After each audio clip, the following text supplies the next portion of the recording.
Et le problème, évidemment, des Nations Unies, c'est que justement, ils essayent de tout faire. Si on parle d'eux, quand on dit « on », la réponse est « ils essayent et ils ont des difficultés ». Si on parle du « on » de la communauté, la réponse est « oui ». Et si c'est d'une seule organisation, la réponse est clairement « non ». Mais dans une complémentarité entre les uns et les autres, il n'y a pas de raison qu'on ne puisse pas avancer sur tous les fronts. Je m'arrêterai là pour l'instant. Alors Françoise Boucher-Saulnier, elle a un point de vue de juriste, mais MSF aussi, puis a fort à dire d'ailleurs sur ces questions-là. Je vais pousser le bouchon un tout petit peu plus loin. Donc effectivement, la question c'est qui ont et c'est quoi tout mener de front. Parce qu'en fait, on revient à la question de l'humanitaire. C'est quoi l'humanitaire ? Parce qu'aujourd'hui, quand on dit que l'humanitaire est en pleine confusion, quand on parle de perception, de confusion, de la perception sur le terrain, on utilise des euphémismes. C'est pas un problème de perception, c'est une réalité. C'est qu'on met sous la terminologie humanitaire tout un ensemble d'activités qui sont tout à fait légitimes, désirables, souhaitables, la justice, la construction de la paix, la stabilisation de pays, le renforcement de processus démocratiques ou de démobilisation ou de développement. Enfin, évidemment, tout ça est parfaitement légitime.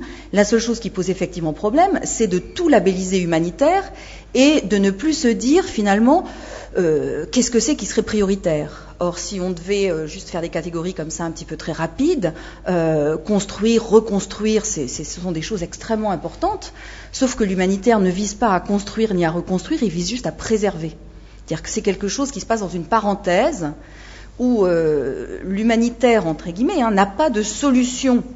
Il n'a pas de solution, donc il ne travaille pas sur les causes, puisqu'il ne porte pas une solution, parce qu'une solution, c'est forcément politique, c'est un choix de gouvernement, doit-il être démocratique, théocratique, totalitaire, libéral, protecteur, enfin tout ça, ce sont des vraies questions qui se posent en RDC comme en Afghanistan. Quel type d'économie, quel type de développement provincial, centralisé, enfin toutes ces questions-là, elles sont tout à fait légitimes et il est assez aberrant de les couvrir d'un terme qui semblerait neutre, mais il n'y a plus que le terme qui est neutre, ce serait humanitaire. Donc l'humanitaire, dans la mesure où il ne vise qu'à préserver un maximum d'existence humaine et un maximum, j'allais dire, de respect politique, finalement, de dialogue entre les gens qui se battent. Finalement, ce seraient ces deux seules missions, faire en sorte que les gens qui se battent continuent à se parler et négocier au moins sur des choses qui ne sont pas politiques, qui sont la survie.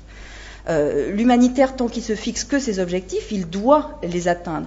Mais si on veut que, à travers l'humanitaire, on fabrique un espèce de modèle de gouvernement local ou mondial qui en plus garantirait et la paix et le développement, là je pense qu'on met des objectifs et des ambitions qui font que même si on s'y met tous ensemble, on va échouer parce qu'on a déjà chacun fort à faire chez nous à imaginer un monde meilleur. Est-ce que c'est même le rôle des ONG d'ailleurs ? En tout cas, des ONG humanitaires au sens du nantiste, on va dire, du terme, tel qu'MSF se définit notamment, bien sûr que ce n'est pas notre rôle, parce que ça nous met pour le coup, au lieu d'être un acteur extérieur et neutre, au sens où on ne fait que permettre aux gens de tenir le coup le temps qu'ils trouvent d'autres solutions eux-mêmes, eh bien on leur impose, avec beaucoup de bonne volonté, mais on leur impose des modèles contre lesquels ils vont se révolter et ils vont forcément, les organisations humanitaires à ce moment-là participent à une exacerbation des conflits, des revendications, parce qu'on est perçu à ce moment-là comme impérialiste, dominateur et porteur de valeurs qui ne sont pas forcément celles que les gens qui se battent et qui souffrent ont envie pour leur propre pays. Et on n'a pas cette légitimité-là. Et faire croire que c'est humanitaire et que donc il n'y a pas de débat politique autour de ces questions-là, c'est mentir et aux donateurs et aux volontaires d'organisations humanitaires et aux populations qu'on assiste, et c'est effectivement se mettre en danger de confusion, mais personnelle, pas forcément extérieure. Vous partagez ce point de vue, Johanna ? Entièrement. Si les humanitaires font leur travail humanitaire, comme tu l'as expliqué, du nantiste, je veux bien. Allez. Ça ne veut pas dire que d'autres ne doivent pas faire le reste. Et c'est simplement cette confusion, et d'où le titre est très bien choisi, qui est néfaste. Qu'il y ait d'autres qui dénoncent, et les troisièmes qui construisent la paix, et les quatrièmes qui choisissent un projet politique pour un pays, très bien, il le faut. Si on prend l'Afghanistan, il fallait bien reconstruire cet État. Mais le malheur dans cette histoire qui a commencé il y a 8 ans, c'est que toute la communauté, y compris la communauté humanitaire, s'est mise derrière un projet politique qui était la reconstruction de l'État, de la nation afghane. Et c'était peut-être louable, mais le résultat, 8 ans plus tard, pour les humanitaires, et en tout cas pour beaucoup, c'est que la partie qui était à l'époque mise de côté a repris du poil de la bête et maintenant rejette en bloc le tout. Et le CICR à l'époque avait choisi de continuer dans sa tradition de neutralité et de chercher le dialogue avec toutes les parties, avec les deux côtés, et a été ridiculisé, y compris par d'autres humanitaires, pour avoir osé, alors que la neutralité était dépassée et que là, il fallait vraiment être derrière le projet politique de reconstruction de ce pauvre pays. Et on s'est fait traiter un peu de tous les noms, y compris nous-mêmes étions très déstabilisés, entre autres à cause d'un assassinat d'un de nos collègues, par des talibans qui avaient bénéficié d'une prothèse du CICR. Donc, il y avait beaucoup de questionnements, mais n'empêche qu'on a décidé de rester sur cette voie de la neutralité. Et 8 ans plus tard, on est bien les seuls à avoir des bons contacts avec les talibans. Et d'où, si on avait été comme tout le monde derrière cette bonne cause de reconstruction de cet État et de cette nation, eh ben on aurait été dans la confusion totale et puis aujourd'hui, on serait écarté comme tout le monde. Parfait. Frédéric, tout ça, vous évoquiez tout à l'heure, vous, le fait qu'on pouvait s'en sortir par des séquences temporelles, en disant tout le monde ne fait pas la même chose au même moment, ou alors des identifications très bien des personnes en tant que spécialistes de tel ou tel domaine. Mais dans la réalité, on voit bien qu'il y a aussi une confusion, puisque les séquences se recoupent, voire les séquences se piétinent. Bien sûr, je vais peut-être vous surprendre, mais je partage tout à fait ce qui a été dit par les intervenants précédents.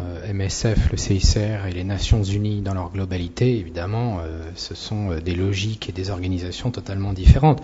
Les Nations Unies ne sont pas que des organisations humanitaires. Je parlais d'approche intégrée du maintien de la paix, de la reconstruction de la paix, pas de l'action de telle ou telle agence humanitaire.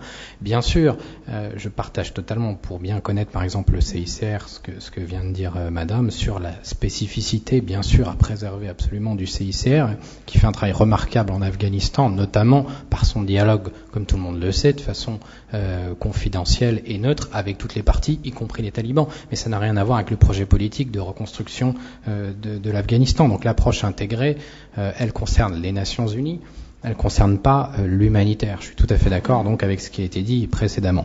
Néanmoins, je voudrais apporter un petit bémol. Quand on dit qu'il n'y a pas de politique, il n'y a pas de choix politique dans l'action humanitaire, je pense que dans les modes d'organisation d'une assistance humanitaire, il y a des choix politiques. Je vais vous donner quelques exemples pour qu'on soit un petit peu concret. Choisir des zones de retour pour les populations déplacées. Ça, c'est aussi prendre parti par rapport à l'équilibre territorial d'un pays, et donc s'il est décentralisé par rapport à tel ou tel poids à donner à telle ou telle province. Deuxièmement, quel partage de ressources entre des populations hautes, comme on dit, et les populations déplacées. Là aussi, les choix politiques peuvent influencer la stratégie humanitaire. Faut-il organiser les retours ou les laisser totalement libres ? Comme quand on dit les retours doivent être libres et volontaires.